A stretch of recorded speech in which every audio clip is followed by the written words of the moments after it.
Hey folks, so I'm keeping the light off for now.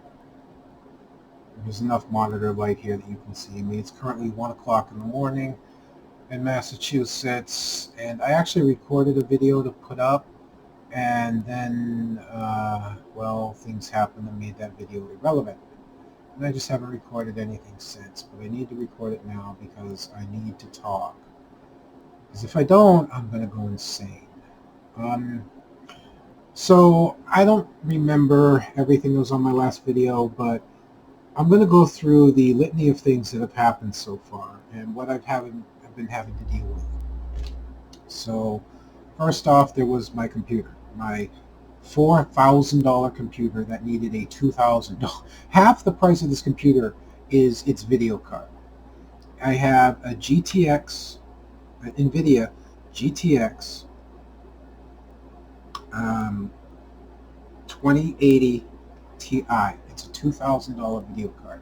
And the original video card that was in there died. So I had to buy a new video card, $2,000. I got that done. Financially it hurt a little bit, but I was okay. Not long after that, my bank, TD Bank, arbitrarily, for reasons that I can't fathom, and I've got to call them tomorrow because I have not received the paper stating why, closed my account. They froze it. They said there's transactions on there that they don't like. There's some kind of like Bitcoin looking bullshit on there. I don't know. Whatever it was, and I don't have Bitcoin. Whatever it was, I don't know. This comes shortly after my accounts were compromised. My bank account was never touched, but my Amazon account was touched. My Google account had been broken into. Unfortunately, I knew what to do, and I was able to get mostly ahead of it.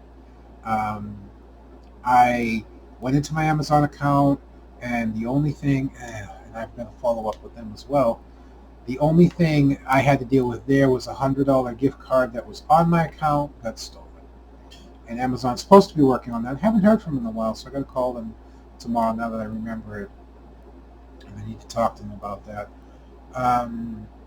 My Google account was compromised. They got into my Epic Game account, possibly. They didn't get into my Steam account. There was nothing on my Steam anyways.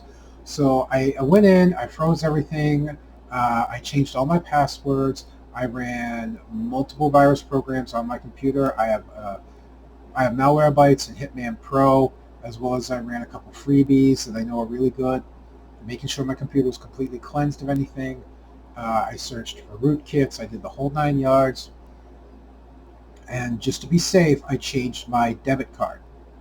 And after I froze my debit card, when I went to change it, that's when I found out my account had been locked and they were closing it. And it took several days to get my money out of there. Now this was towards the end of the month. This is when bills come in. This is when everything's supposed to happen. And yes, this was towards the end of June, so it's just recent. And all this shit happened. And it took forever to get the money from them. And I finally got the money from them. And I went to another bank. I opened an account. I've had to set everything back up. I had to set my deposits up, which only one of my deposits has cleared. The other one is still pending. It's what they call pre-note. I got to switch another deposit at my school bus job, which is something else that's on my mind, trying to force open schools. I'm a school bus driver that lives with somebody that's at risk. I got to do all of this stuff, switch up all my bills. I've got money going out because bills are coming in, but I got no money coming in because my deposits need to clear. My direct deposits need to clear and confirm my account. So I'm just getting that settled, and my girlfriend ends up feeling sick. She has a pain in her side. She's very gassy, and she's showing all the signs of having gallbladder issues. Take her to the local hospital, Sturdy Memorial Hospital, and they determined that she's probably going to need her gallbladder removed. They sent her for a CAT scan. They did all this, so they admitted her. It's a very simple procedure, right? Gallbladder surgery. Let me send her this in a bit more. Gallbladder surgery. It's a very routine procedure done with scopes and all this and small cuts. When I saw my girlfriend, though, there's something strange. She had a drain. It's this tube coming out of her abdomen with this little bulb thing on it that fills up. And they pull the bulb thing off and they empty it out. I've never seen that before. Apparently, they had difficulty being able to remove my girlfriend's gallbladder. And they had to open her up more to be able to get at it properly and get it out. And the drain is there just to make sure everything drains out. I was told that the drain is procedure, especially when they wash out the cavity and they, cleanse the inside. They want to make sure all the fluid gets out. No, one person told me that. Another person told me that it's just standard procedure. They're just checking the drainage from her abdomen to make sure that there's no bile leaks or anything like that. I'll get to that in a minute. I heard multiple things from multiple people.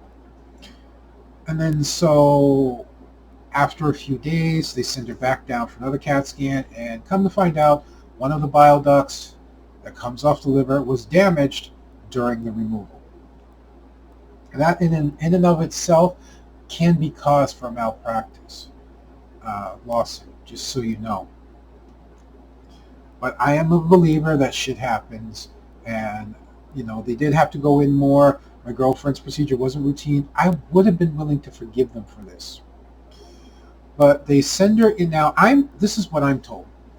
When she goes for a second procedure, they're just going to go in with a camera, and they're going to go and see if a clip has come off the bile duct and it needs to be replaced, or if it's just the liver that's inflamed and the liver is weeping fluid, and it's just going to take time for the liver to heal on its own. What they actually did was they went into my girlfriend through her bowels and placed a stent in the bile duct so that the bile can drain naturally. My girlfriend woke up from procedure number 2. She was complaining of abdomen pain, quite a lot of it. They sent her for an x-rays, and in the x-rays they found air bubbles in her abdomen. Upon further investigation, they believe that during the procedure to put the stent into the bowels, into the bile duct through her bowels, that they perforated, punctured, damaged, ruptured her bowel wall. With that done, they set up a transfer from Sturdy Memorial Hospital to Beth Israel Deaconess Hospital in Boston, which is one of the premier hospitals, because even though things like this is what I'm told again, even though things like this they happen, they usually heal on their own, but once in a while they can require surgery. They don't have, this is a specialized surgery, they don't have a lot of experience with it, so they wanted her at a hospital where they have more experienced surgeons that are better with the surgery. Let me run you through what I think happened. They tried to remove my girlfriend's gallbladder, and they damaged the bile duct in the process.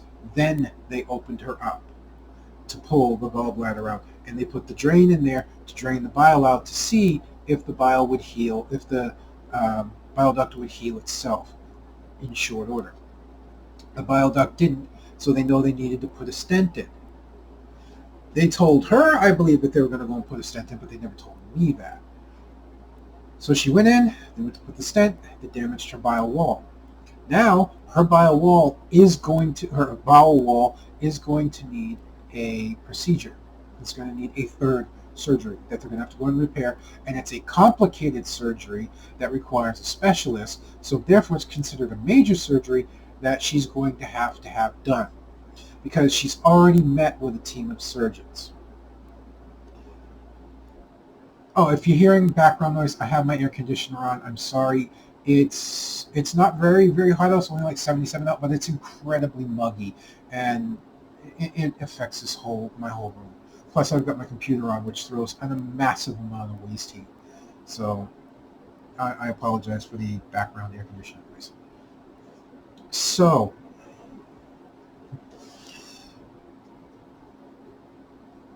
my girlfriend's 24 years old. She's never had an overnight stay in the hospital. She's never had a procedure.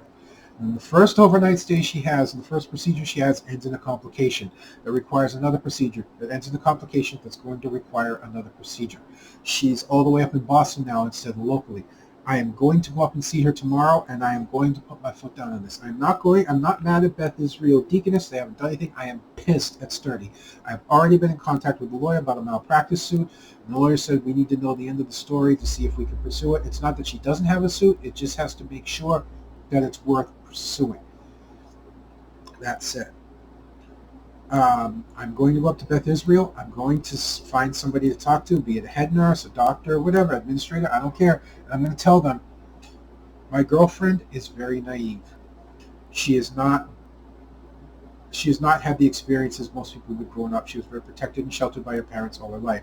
I have been trying to help bring her into the world where she should be.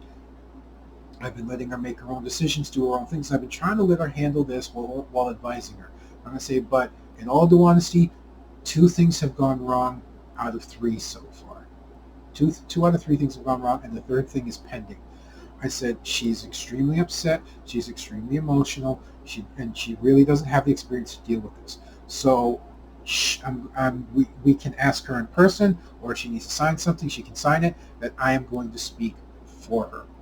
That I am going to make the decisions for her, discussing it with her, but that I am going to be the person they have to run through. Anything they're going to do, anything that's going to happen, I need to know about it. It needs to come to me. I need to make the decisions. Because I love my girl. She's very smart, but she's not world. She didn't even know what a bowel movement was when a nurse asked her about it. So therefore, plain as day, I'm taking over at this point, and I'm making the decisions at this point, and I'm going to be told what's going on at this point, because I'm not going to deal with this anymore. But it does not stop there, as today my mother went into Sturdy Memorial Hospital. Now, to be fair, this is not a super serious thing. Of course, it was gallbladder removal. My mother goes into the hospital a couple times a year, 3 or 4 maybe, for cellulitis in her right leg. She's got a bunch of wounds. It's red. It's a bit infected, so they admitted her. Plus, she's got something going on with her nose. It's very typical. But this comes at a time when I'm already running on high stress, and where I'm already feeling being alone and all this. So because of that, my mother's not here. My girlfriend's not here. I'm home alone in this house, and with all of this going on, with the 4 dogs to tend to. Just the 4 dogs and my thoughts in a very big, open, lonely apartment. And quite frankly, it has got me on edge. I am battling depression. I'm trying to keep myself occupied so I don't think about things too much. But I got to tell you guys, I can't sleep now, which is why I'm up at 1 o'clock in the morning. I've got an appointment. I got to go to Framingham to get my DOT physical done, and I have no idea what condition I'm going to be in because I am incredibly exhausted, and I am stressed out, so I don't even know what my blood pressure is going to be. I just got to make sure not to have any caffeine or coffee or tea or anything when I go in to bring my blood pressure up. And then from there, I'm going to go to the Beth Israel Deaconess. My headphones shut off because there's no sound in the background. I got to go to Beth Israel Deaconess to go see my girlfriend. I'm going to bring her new cell phone, which she doesn't know that I got for her. Mine's over here somewhere too. Yeah. I'll go into that a little bit. So yeah, I got to bring her new cell phone so I can get in contact with her easier without having to go through Deaconess. I'm hopefully going to set up her laptop while she's there. She hasn't been able to set it up yet. Not that she doesn't want to. She's had her because they're worried that it may be her bowel. She's had her stomach pumped out. She's had a catheter put in her, and she's not allowed out of bed at all. She's extremely exhausted. She's in a lot of discomfort and pain, and she's incredibly emotional right now. She's just been crying on and off. She's been trying to sleep. And continuously poking and prodding her, doing all of these tests, doing all of these, taking blood and all this and that. And I know what it's like to go through things like that. And for her in her emotional state, in her mind, it's her first time dealing with things like this. I mean, this is why I want to take over. So I'm going up to see her tomorrow. I'm going to find out things that are going on, and I'm going to take control. Um, like I said, I got her new cell phone. I'm going to pull the sticky note off here. It is I don't know if you can see there. It's a Samsung A71 5G phone. Normally $600, but if you put it on your plan, it's only $300 financed, so it's like $12.50 a month. It's a really nice size phone, and of course it's 5G. This is my phone here. This is a Samsung Note S10 Plus. It's not the top of the line, and it's a 5G as well. This is not a top of the line phone, but it is. I'm going to put power saver on while I'm at it, just for the night, because I don't have it plugged in.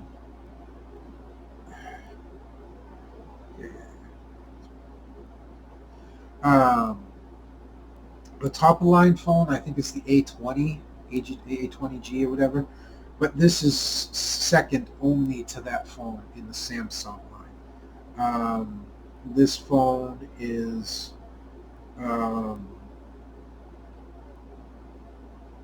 sorry, I'm trying to think.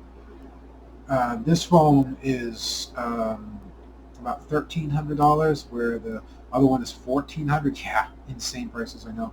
And I actually bought this outright. I don't know anything on this. This is my phone.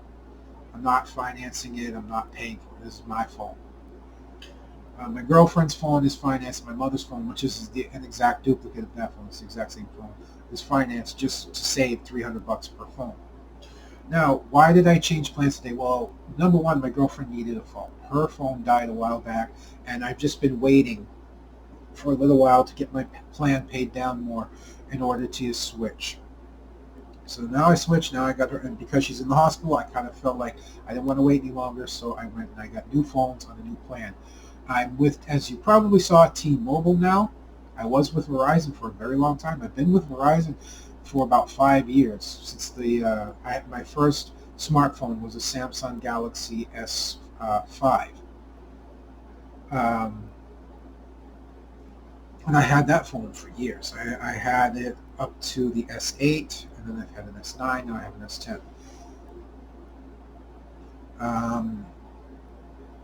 And because of that, yeah, I am Android loyal. I looked at, the only reason I didn't get an iPhone is because I don't want to deal with having to download all the apps. I wouldn't be able to switch over my pictures and everything. I'm just going to stay. I've come to trust Samsung. It's been a very good phone to me. So that's why I'm sticking with it. That said, I switched to T-Mobile because with Verizon, my average phone bill was $270 a month, almost $300 a month for my phone. With two phones financed on my bill and 3 lines, so two phones and 3 lines, $190. $190. I've saved close to $100 a month by switching to T-Mobile from Verizon. So that's why I've switched. I no longer want anything to do with Verizon. I have T-Mobile now, and I was very happy with the clerk who helped. They did a very good job. I'm not being paid for this. The network seems pretty good. The phone, obviously, is from Samsung, so it doesn't matter, but the network seems good. Um, so I'm happy. I'm saving a bit of money by going that way. But other than that, I really don't want to get into too much political stuff just because of everything I've got going on already. So I don't want to deal with political rhetoric and bullshit.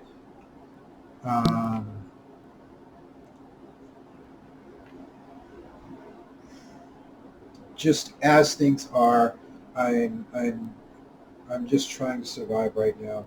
The one thing I have done is I'm setting up my truck. I'm going to be flying flags on my truck. I've got Biden flags. Yeah, I got Biden flags on my truck. I see the occasional flags flying, Trump flags. I fucking hate it. So I'm flying Biden flags. I'm also flying the American flag with the Biden flags. I also got a Black Lives Matter flag coming. So I'm going to be flying 4 flags on my truck.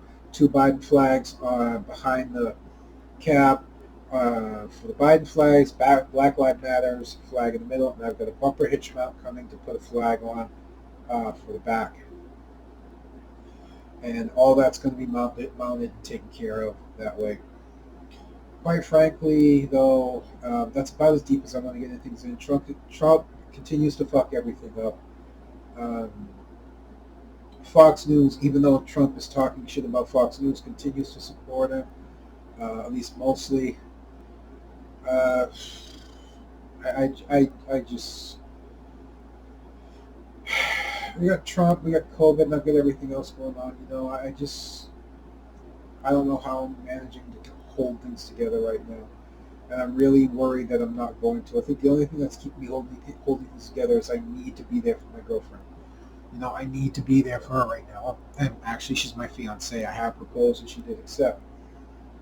I have to be there for her, and I can't be I can't afford a breakdown right now. I can't afford to just let go right now. I have to be there for her. I have to be strong for her, and I have to see her through this. But I'll be damned if I don't want to tap out, guys. I'll be damned if I don't want to say, enough. I've had it. Somebody sub in for me for a while. I'm going home, wherever home is at this point. My nose is getting a little stuffy for whatever reason.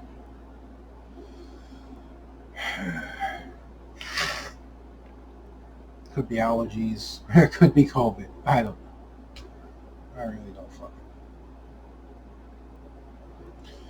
Anyways, folks, like I said, if I continue to talk, I'm going to get into politics. But yeah, right now, I'm not doing well. My girlfriend's in the hospital looking at a third procedure on something that should have been very simple. My mother's in the hospital. I'm alone by myself with my own thoughts. After all of this, after all the bank bullshit I've gone through, and there's that part of me that will say what the fuck could happen next, but I know when I do, and this time doesn't count, the other boot's gonna drop. So, wish me the best, guys, because at this rate, I'm gonna need it. Until next time, someone be Bugga signing out.